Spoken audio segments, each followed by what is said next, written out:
Bismillahirrahmanirrahim. Assalamualaikum warahmatullahi wabarakatuh.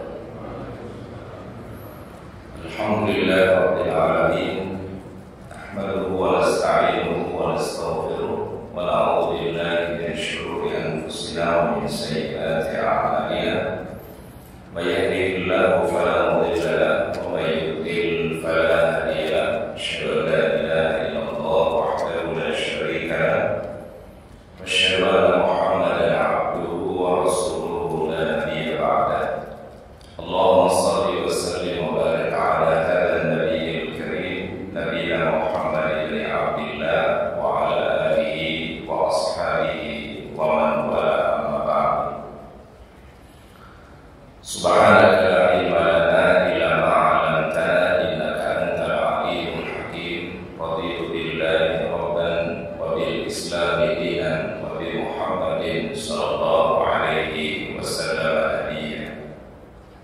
اللهم أنت ربي لا إله إلا أنت خلقتني وأنا عبدك وأنا على عهدك ووعدك ما استطعت. أعوذ بك من شر ما صنعت وأبوء لك بنعمتك علي وأبوء بذنبي فاغفر لي فإنه لا يغفر الذنوب إلا أنت.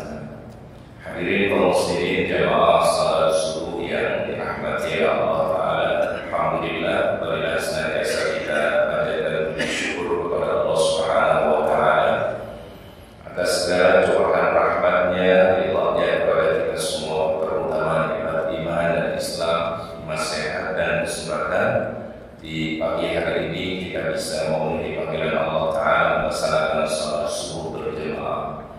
Mudah-mudahan Allah Ta'ala senantiasa membukakan keberkahannya. Allah Ta'ala jadikan sebagai amal kita yang mulia.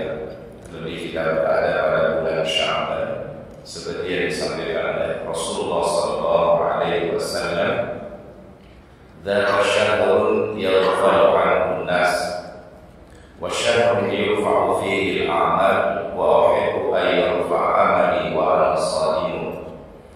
Bulan Sya'ban itu kata beliau adalah bulan yang dinaikan oleh manusia, bulan diangkatnya amal-amal kepada Allah Subhanahu wa Ta'ala, dan aku senang sekali kata beliau diangkat amal sedangkan aku dalam keadaan berpuasa. Di bulan yang orang melewatkannya terkadang atau orang melalaikannya, yaitu bulan yang disebut bulan Sya'ban, di antara bulan Rajab dan bulan Ramadan. Salawat dan salam kita sampaikan kepada uswah hasanah kita, teladan kita yang mulia Rasulullah Muhammad sallallahu alaihi wasallam. Mudah-mudahan salawat dan salam kita untuk beliau kelak pada yaumul akhir kita mendapatkan syafaatul uzma. Allahumma shalli wa sallim ala nabiyyina Muhammad. Hadirin yang dirahmati Allah Ta'ala, pada pagi hari ini kita melanjutkan kajian kita dari kitab 40 karakteristik orang-orang yang dicintai oleh Allah Subhanahu wa Ta'ala.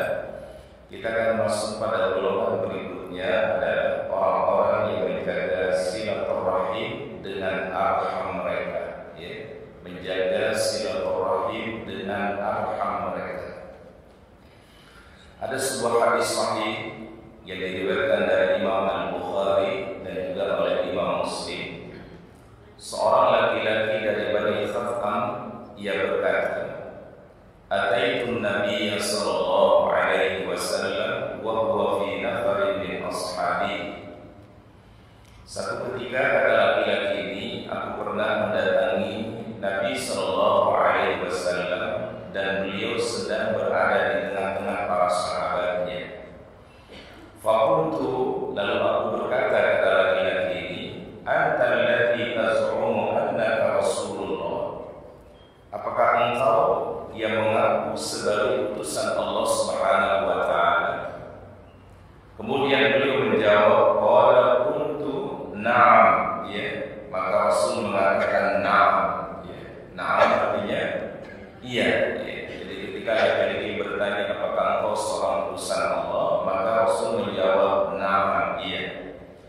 Qala kuntu ya Rasulullah. Lalu dia bertanya laki-laki tadi, ayyul a'mali ahab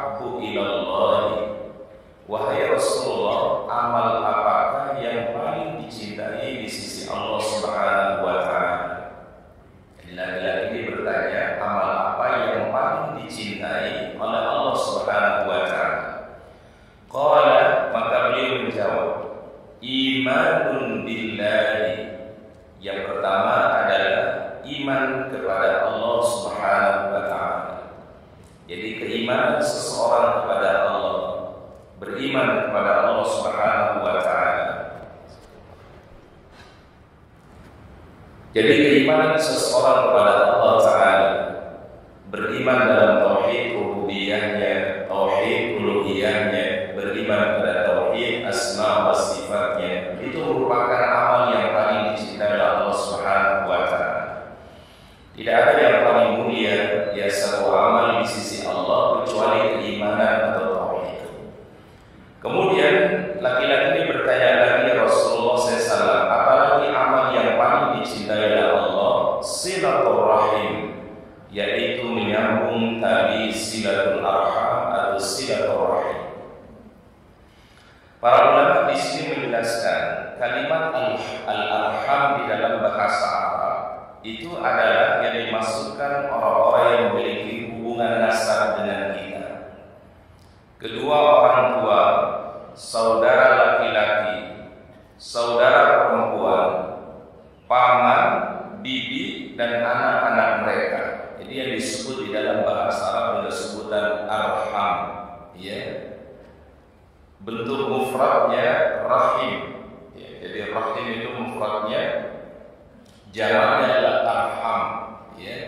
Rahim jamaknya adalah arham. Berarti boleh disebut silatul rahim, boleh disebut dengan silatul arham. Yang dimasukkan dengan silatul arham di dalam bahasa Arab itu adalah yang paling utama al-walidani, ya, kedua orang tua. Jadi ketika orang menjaga hubungan baik dengan kedua orang tuanya, dengan ayahnya, dengan ibunya, itulah silaturahim yang paling mulia. Itulah silaturahim yang paling dicintai oleh Allah Subhanahu wa Ta'ala dengan kedua orang tua kita.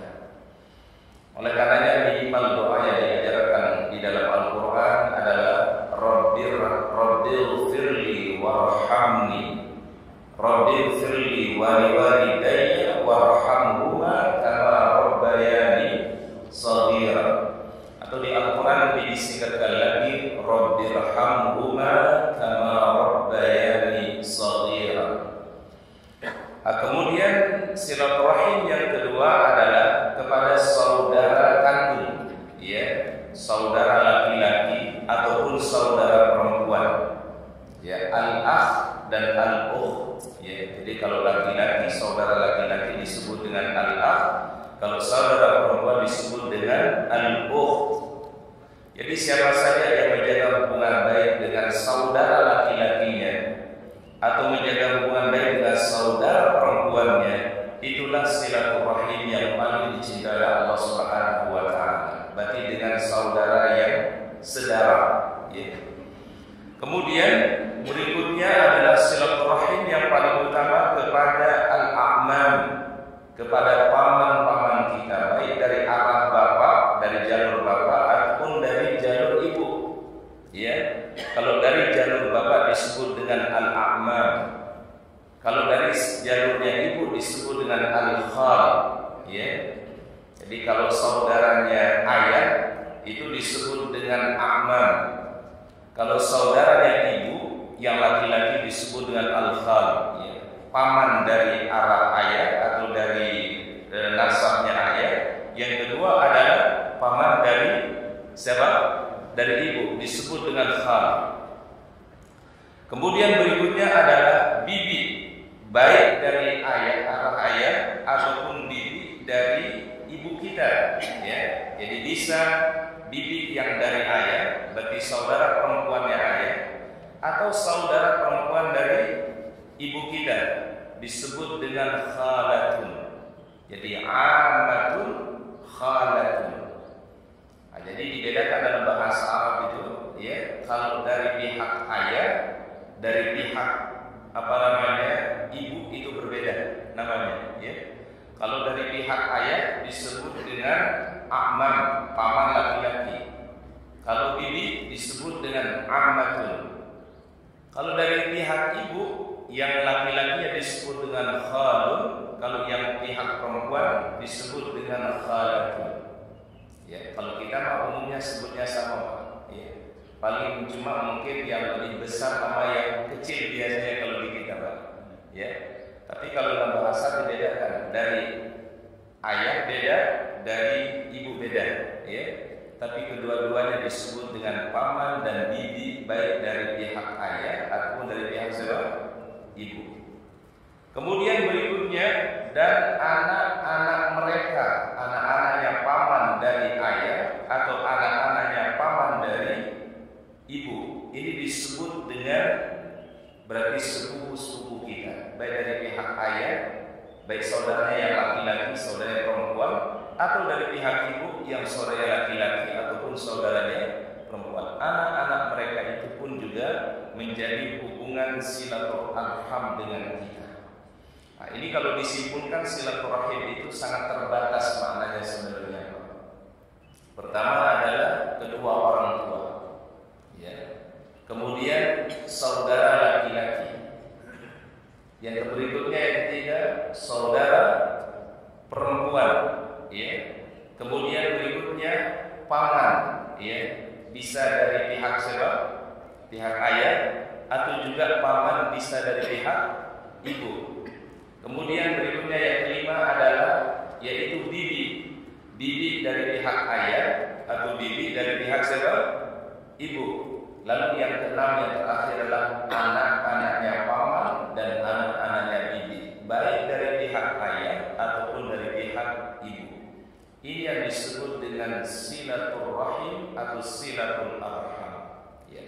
Nah, cuma kita mungkin di Indonesia ini sudah dijadikan satu istilah yang menunjukkan hubungan baik dengan orang lain yang memiliki hubungan baik kerabat ataupun ukhuwah imaniyah, itu disebut dengan silaturahim, ya.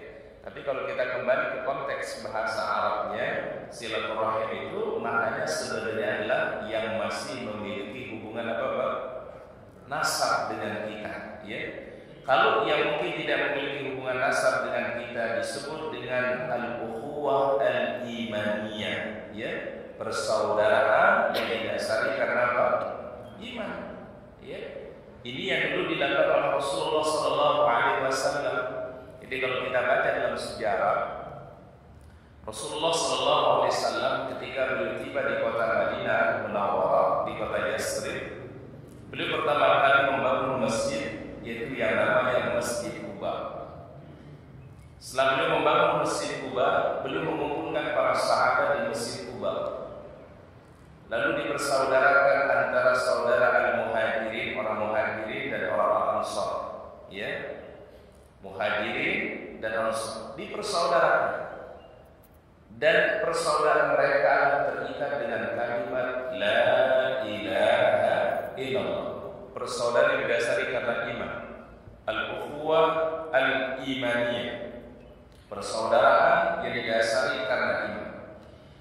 Persaudaraan karena iman ini para jemaah, di awal Islam itu berhak menerima warisan. Berhak menerima warisan. Sebagaimana seseorang menjadi hubungan kerabat atau memiliki hubungan nasab. Ini awalnya, Pak. Jadi siapa saja yang sudah dipersaudarakan Rasulullah SAW, si A dari Muhajirin, ya, kemudian si B dari Ansar, dipersaudarakan mereka sudah kayak adik kakak, ya, berlaku seperti saudara kandung. Sehingga bila ada salah seorang di antara mereka yang meninggal dunia lalu memiliki warisan, boleh saudaranya menerima warisan dari saudaranya yang dipersaudarakan karena iman tadi. Ini di awal Islam. Sampai turun ayat Al-Quran kepada Rasulullah SAW, wa ulul arhami ba'duhum awla bi ba'din fi kitabillah. Orang-orang yang memiliki hubungan nasab, tadi hubungan arham tadi, hubungan nasab atau hubungan kerabat, itu lebih diutamakan daripada selain mereka. Dengan turunnya ayat ini, maka warisan yang didasarkan karena persaudaraan keimanan itu terhapus. Berarti yang bisa menerima warisan itu hanya yang memiliki hubungan apa? Darah atau nasab saja. Kalau tadi hubungannya apa? Iman. Kalau sekarang adalah hubungannya nasab. Tapi pernah berlaku, Pak, bahwasannya warisan itu adalah berlaku karena mereka dipersaudarakan karena keimanan kepada Allah Subhanahu wa Ta'ala. Nah, sehingga sebenarnya yang paling pas penyebutan silaturahim itu berlaku kepada orang-orang yang memiliki hubungan kerabat atau nasab dengan kita.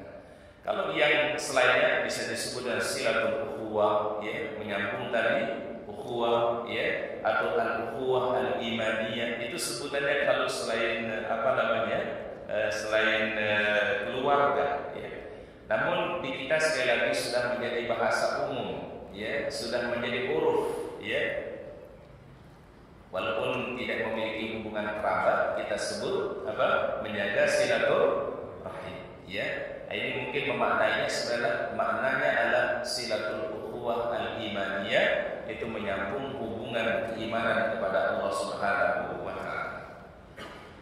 Di riwayat yang lain dari Muawiyah bin Haidah, dia pernah berkata, "Kuntu ya Rasulullah man abarru?" Siapa yang aku harus berbuat baik kepadanya? Ya, jadi seorang sahabat ini bertanya, Muawiyah bin Haidah bertanya, siapakah orang yang aku harus muliakan dalam hidup ini? Siapa orang yang aku harus lebih berbuat baik kepadanya ya Rasulullah? Qala, maka beliau menjawab, ummuka. Yang disebut pertama kali oleh beliau sallallahu alaihi wasallam, ummuka, ibumu. Qala kuntu man? Siapa kemudian ya Rasulullah? Ummuka, ibumu. Qala, dia bertanya lagi, kuntu thumma man ya Rasulullah? Siapa berikutnya ya Rasulullah? Ummuka, ibumu. Qala kuntu thumma man ya Rasulullah? Thumma abaka, thumma al-aqrab fal-aqrab. Lalu sambunglah hubungan baik dengan ayahmu, kemudian kerabat terdekatmu, kemudian berikutnya dan kemudian berikutnya, sabda Nabi sallallahu alaihi wasallam. Hadis ini kata para ulama menunjukkan ada skala prioritas di dalam berbuat baik. Di dalam berbuat baik saja ada skala prioritasnya. Di dalam masalah kedua orang tua, Allah Subhanahu wa taala mengutamakan seorang ibu. Ya, Rasulullah sallallahu alaihi wasallam bahkan mengatakan ummuka, ummuka, ummuka, thumma abuka. Mungkin kita bertanya-tanya apa sebabnya kenapa ibu disebut 3 kali oleh Rasulullah sallallahu alaihi wasallam. Kalau kita telusuri di dalam banyak ayat Al-Qur'an, ketika Allah Ta'ala menyebutkan tentang kedua orang tua, ya, orang tua kan bahasa Arabnya walidayya. Betul ya Pak ya? Rabbil firli wali walidayya. Ketika menyebutkan kata walidayya itu selalu umum di dalam Al-Quran, tetapi ketika menyebutkan seorang ibu itu dirincikan oleh Allah Subhanahu wa taala. Wa wassayna al-insana biwalidayhi ihsanan. Kami berwasiat kepada seluruh manusia untuk berbuat baik kepada kedua orang tua. Kedua orang tua berarti ayah dan ibu. Disebut umum wali-walidayhi. Tapi ketika menyebutkan seorang ibu itu disebutkan secara rinci adalah hamalathu ummuhu kurhan wa wada'athu kurhan wa hamluhu wa fisaluhu 30 syahran. Jadi ibu itu dirincikan oleh Allah Ta'ala apa tugasnya, apa yang dia pernah perbuat, apa yang dia lakukan kepada anak itu dirincikan oleh Allah. Hamalathu ummuhu kurhan, ibunya yang mengandungnya dalam keadaan susah. Wa wada'athu kurhan, dan dia melahirkannya pun juga dalam keadaan apa? Susah. Wa hamluhu wa fisaluhu 30 syahra, masa mengandungnya sampai dia disapi itu adalah 30 bulan. Dia yang melahirkannya, dia yang mengandungnya, dia yang menyapinya. Kalau ayat itu tidak disebutkan rinci oleh Allah. Tapi kalau ibu dirincikan, ummu itu dirincikan oleh Allah. Hamalat ummu kurhan wa wada'athu kurhan wa hamluhu wa fisaluhu 30 syahra. Di ayat yang lain juga sama ucapannya. Ya. Hamalat ummuhu wahnan ala wahnin wa fisaluhu fi 'amaini anishkurli wa liwalidayka. Kalau ayah, ibu disebutkan umum, tapi begitu menyebutkan ibu itu dirincikan oleh Allah.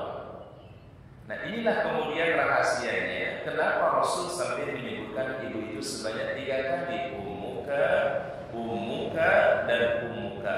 Karena Allah Ta'ala pun juga merincikan bagaimana jasanya seorang ibu ya di dalam Al-Quran.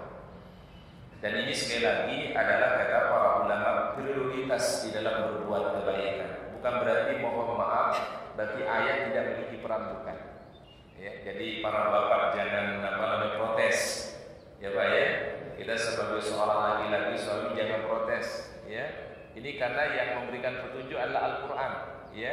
Tentu sebagai petunjuk itu petunjuk apa? Al-Quran. Dan di sini tidak membedakan mohon antara ayah dan ibu, tidak. Bukan berarti Ustaz berarti ini apakah berarti ayah tidak punya peran, bukan. Perannya ayah sangat besar. Perannya seorang bapak itu begitu besar, tetapi di sini ada prioritas yang Allah Ta'ala berikan, yaitu siapa? Seorang ibu, ummuka, ummuka, ummuka. Baru yang berikutnya siapa? Summa abuka. Ya. Dan ada hikmahnya sebenarnya Bapak Ibu. Apa hikmahnya kenapa Rasulullah SAW menyebutkan ummuka? Karena disinilah kemudian Allah Ta'ala sebutkan dan memuliakan seorang wanita.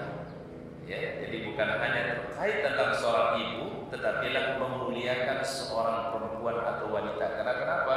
Di zaman jahiliyah mereka tidak memiliki rasa hormat, tidak memuliakan perempuan. Mereka tidak ada satu tradisi, satu kebiasaan untuk memuliakan perempuan, enggak ada. Dianggap perempuan itu sumber masalah, dianggap perempuan itu sumber keburukan. Maka kemudian setelah datangnya Islam, kalau kita kaitkan historisnya, sirahnya adalah setelah datangnya Islam kemudian diangkatlah derajat wanita ini oleh Islam, diangkatlah derajat wanita ini oleh Rasulullah SAW. Dan sebagai buktinya kata para ulama adalah di Al-Quran ada surat An-Nisa, ya, tetapi tidak ada surat Ar-Rijal. Ya, ada enggak?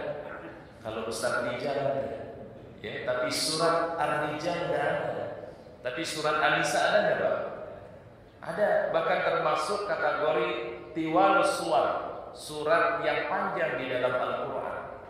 Ya, jadi kalau surat-surat di awal itu Pak dikategorikan namanya tiwalus suwar, surat yang panjang. Al-Baqarah, Ali Imran, An-Nisa, Al-Maidah, itu berapa surat di depan pertama itu disebut tiwalus suwar. Dan itu nama suratnya dinamakan oleh Allah Ta'ala dengan nama An-Nisa. Apa artinya An-Nisa, Pak?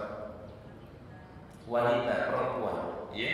Artinya Rasul ingin menguatkan, memuliakan perempuan, sebuah perintah dari Allah Subhanahu wa Ta'ala. Ini hikmah yang kedua. Hikmah yang ketiga, sebelum wafatnya Rasulullah SAW pun juga masih sempat berpesan, berbuat baiklah kepada perempuan, berbuat baiklah kepada perempuan, berbuat baiklah kepada perempuan. Istausu bil nisa'i khairan. Ini sebelum meninggal dunia. Yang diingatkan kepada para sahabat, berbuat baiklah kepada perempuan, berbuat baiklah kepada perempuan, berbuat baiklah kepada perempuan. Siapa perempuan ini? Yang disebutkan oleh para ulama ada 3 kata para ulama. Pertama adalah ummuka. Siapa ummuka? Ibu. Perempuan yang kedua adalah zaujatuka, istrimu, keluarga. Yang ketiga adalah bintuka. Bintu siapa? Bintu namanya binti apa? Binti anak perempuan. Jadi maksudnya Nabi SAW, muliakanlah 3 orang ini, muliakanlah ibumu, muliakanlah istrimu, dan muliakanlah anak perempuanmu.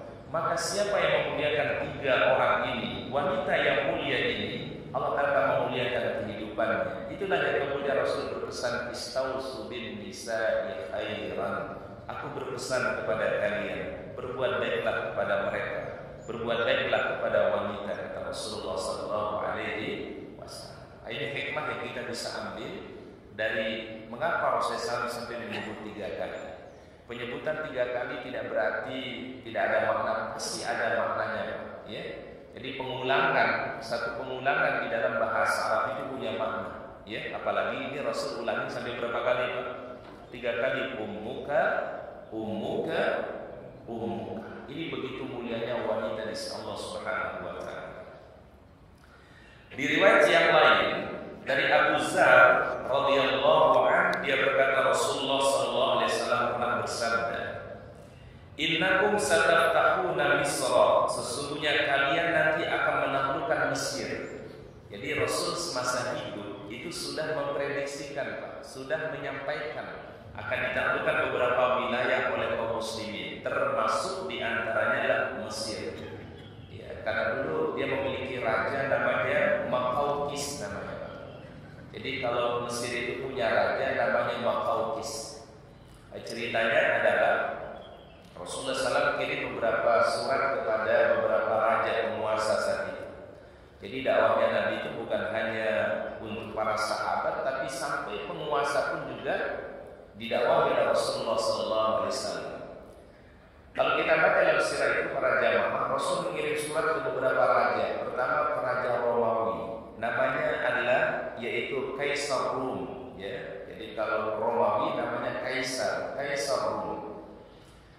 Ketika diajak untuk beriman kepada Allah Subhanahu wa taala, ya, Raja Romawi ini belum mau beriman, tetapi menerima surat Nabi dengan baik, ya, disambut surat Nabi dengan baik. Bahkan utusan Nabi itu dikasih hadiah untuk disampaikan kepada Rasulullah sallallahu alaihi wasallam. Dia belum mau beriman, ya, tapi diterima suratnya Nabi dengan apa? Dengan baik. Bahkan riwayatnya Raja Romawi ini meletakkan suratnya di tempat istirahatnya, saking memuliakan suratnya Rasulullah sallallahu alaihi wasallam. Ketika utusan Nabi balik ke kota Madinah, Rasul dikirimkan hadiah oleh Raja Romawi. Rasul mengatakan, Allahumma sabbit mulkahu, ya Allah langgengkanlah kerajaan Romawi. Itu ucapan Nabi. Ya Allah langgengkan kerajaan Romawi. Allahumma sabbit mulkahu. Dan masya Allah termasuk kerajaan yang lama bertahan di peradaban, itulah termasuk yang paling lama itu adalah peradaban Romawi. Kemudian Rasulullah SAW mengirim surat kepada Raja Persia, ya, Persia. Raja Persia ini sombong, congkak, ya. Setelah menerima surat Nabi SAW, dia baca, lalu dia sobek surat Rasulullah SAW, disobek suratnya, ya, di hadapan utusan Rasulullah SAW. Maka sahabat yang mengirim surat ini atau yang membawa surat ini mengumpulkan sobekan-sobekan tadi, dibawa lagi ke kota Madinah dan disampaikan kepada Rasulullah SAW. Apa ucapan beliau Nabi SAW? Allahumma mazzik mulkahu kama mazzaqa risalati. Ya Allah, sobek-sobeklah kerajaan Persia sebagaimana dia menyobek suratku ini, kata Rasulullah SAW. Maka terbukti ucapan beliau pada masa Khalifah Umar bin Khattab radhiyallahu anhu, itu raja Persia atau kerajaan Persia hancur sehancur-hancurnya ditaklukkan oleh umat Islam di masa Khalifah Umar bin Khattab. Ini tadi raja siapa namanya, Pak? Raja Persia, Kisra al-Furs. Ya. Kemudian Rasul mengirim surat ke Maqawqis Mesir, ya, raja Mesir, ya, namanya Maqawqis Mesir. Ya. Diterima surat Nabi dengan baik, dibaca surat Nabi dengan baik, namun belum mau beriman. Lalu dikirimkanlah hadiah terbaik untuk Nabi Sallallahu Alaihi Wasallam. Bahkan riwayatnya Raja Mesir ini mengirimkan tabib, ya, tabib ke kota Madinah. Tabib itu apa? Tabib itu apa? Seorang dokter, dikir, karena Mesir dikenal dengan ilmu kedokterannya, ilmu tabibnya. Ya, dikirimlah ke kota Madinah untuk membantu Rasulullah dan para sahabat bila ada yang sakit di antara mereka. Inilah bentuk memuliakan Rasulullah SAW. Ustaz coba mengkaji Pak begini.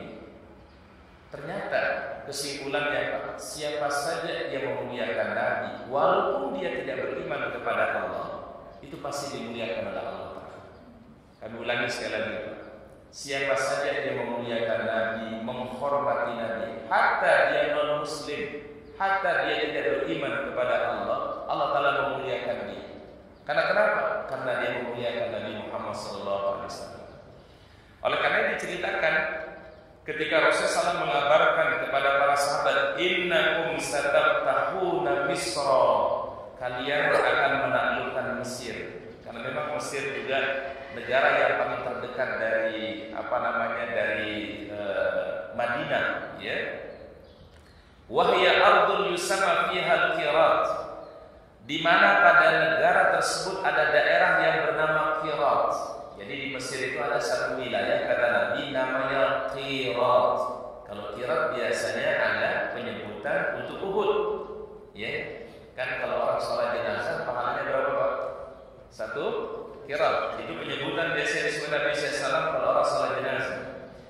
Fa'idha fatahtumuha fa'ahsinu ahliha, maka apabila kalian menaklukkan wilayah itu kata beliau, maka berbuat baiklah kepada penduduknya. Inilah bedanya ketika umat Islam menaklukkan sebuah negeri dengan orang non-muslim menaklukkan sebuah negeri.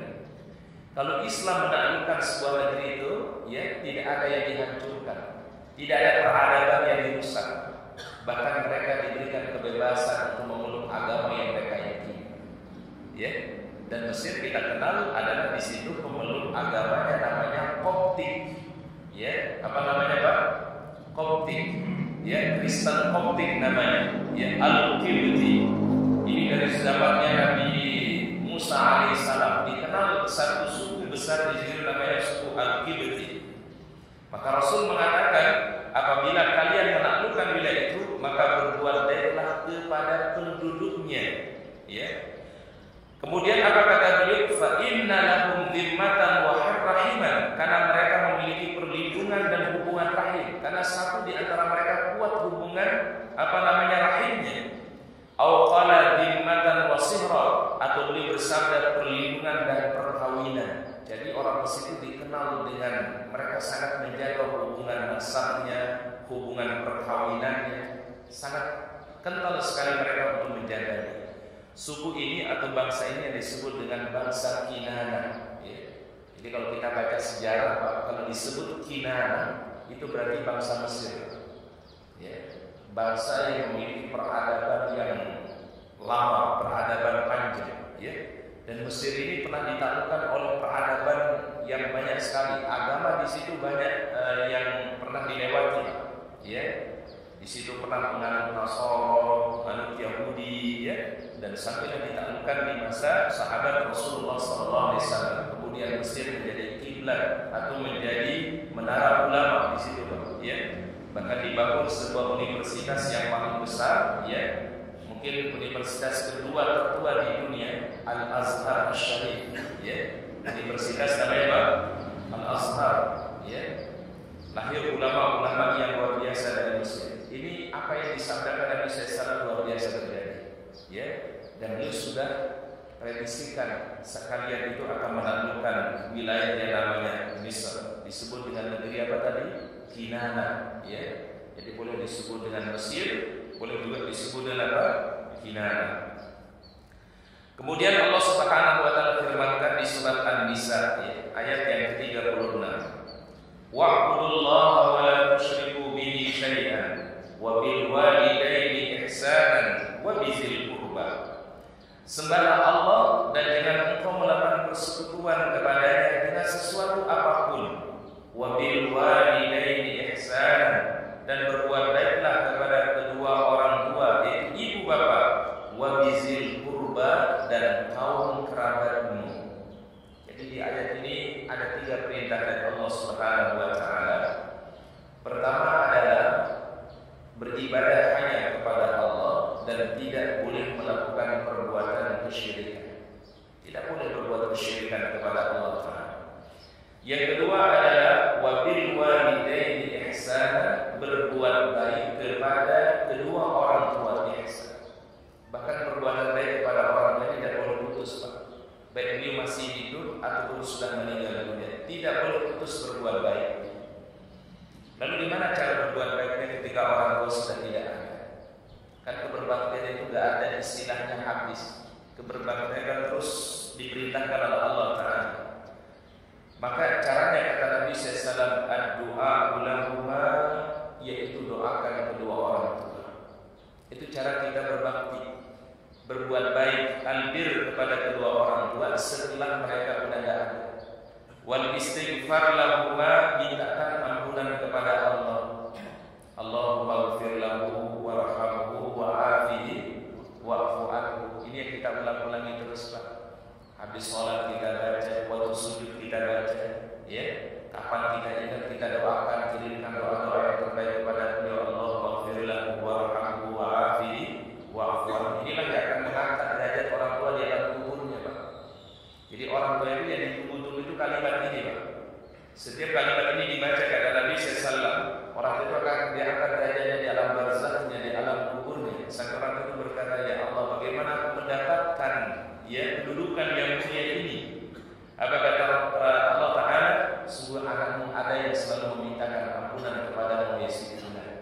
Allahumma ighfir lahu warhamhu wa'afihi wa'fu anhu.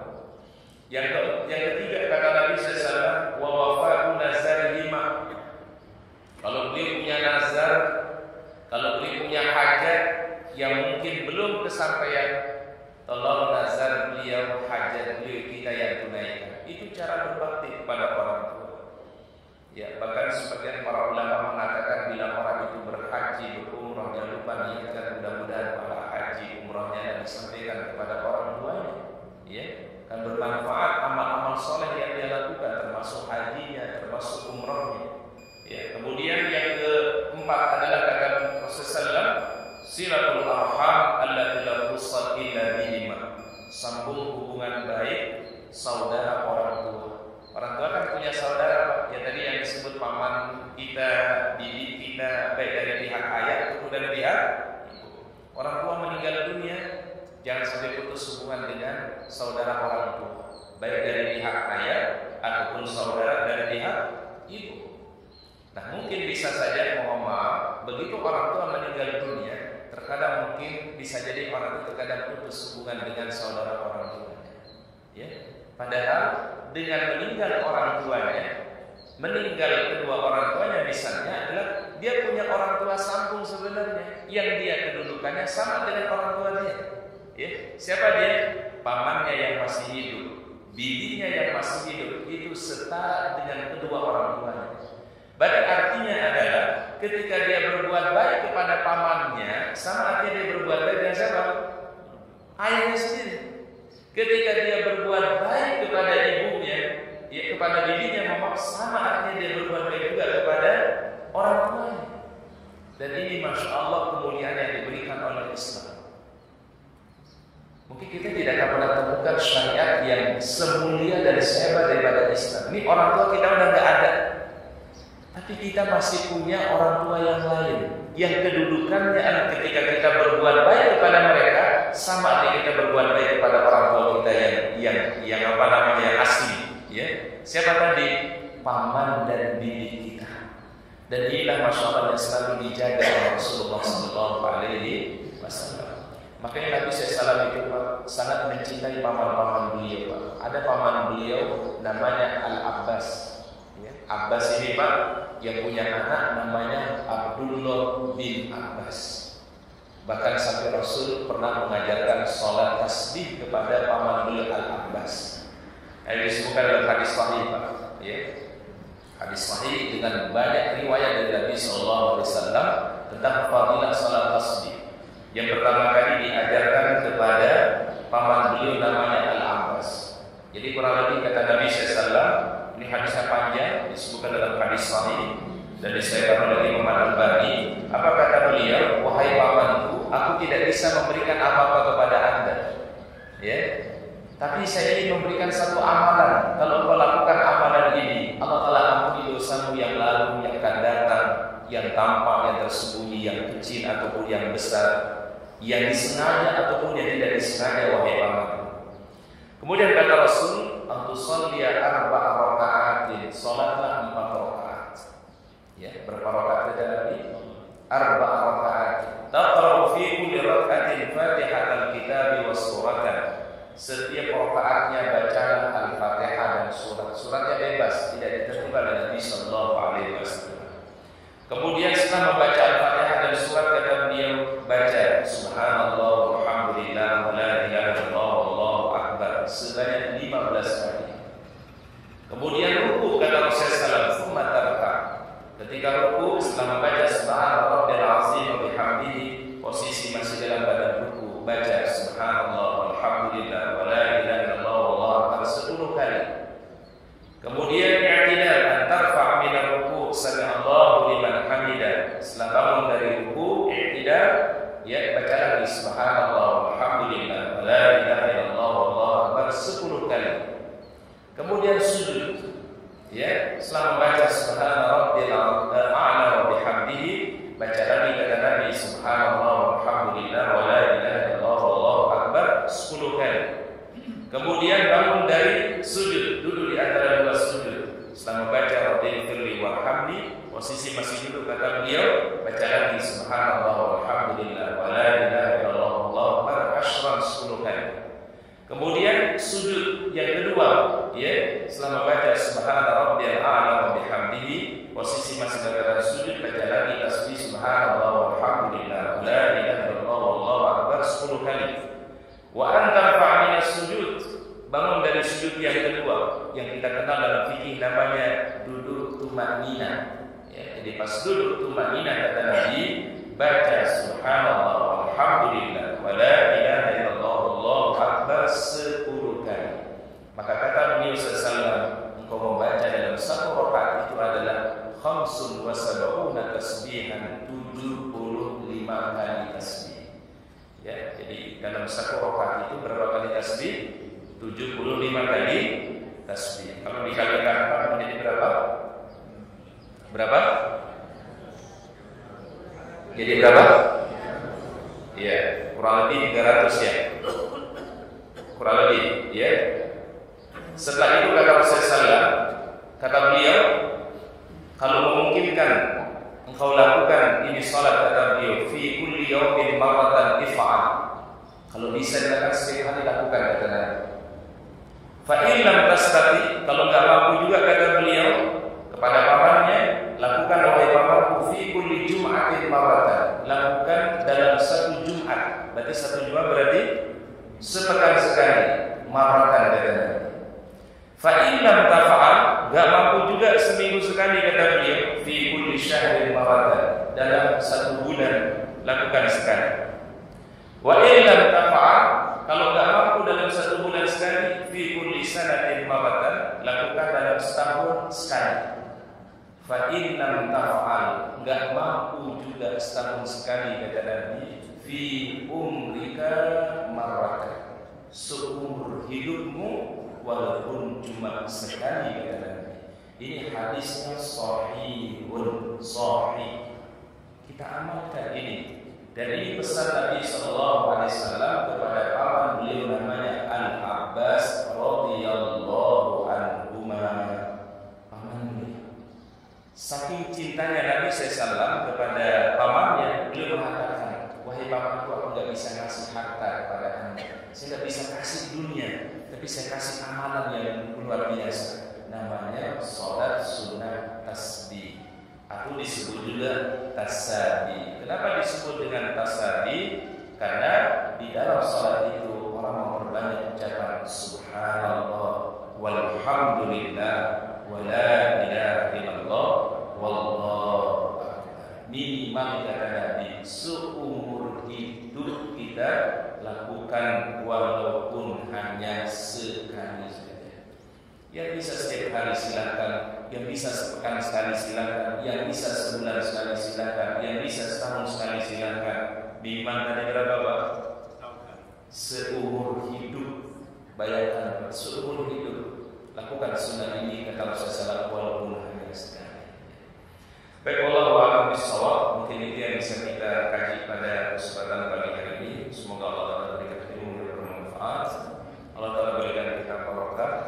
Dan kita akhiri kafaratul majlis. Subhanallah wa bihamdika, asyhadu an la ilaha illa anta, astaghfiruka wa atubu ilaik. Assalamualaikum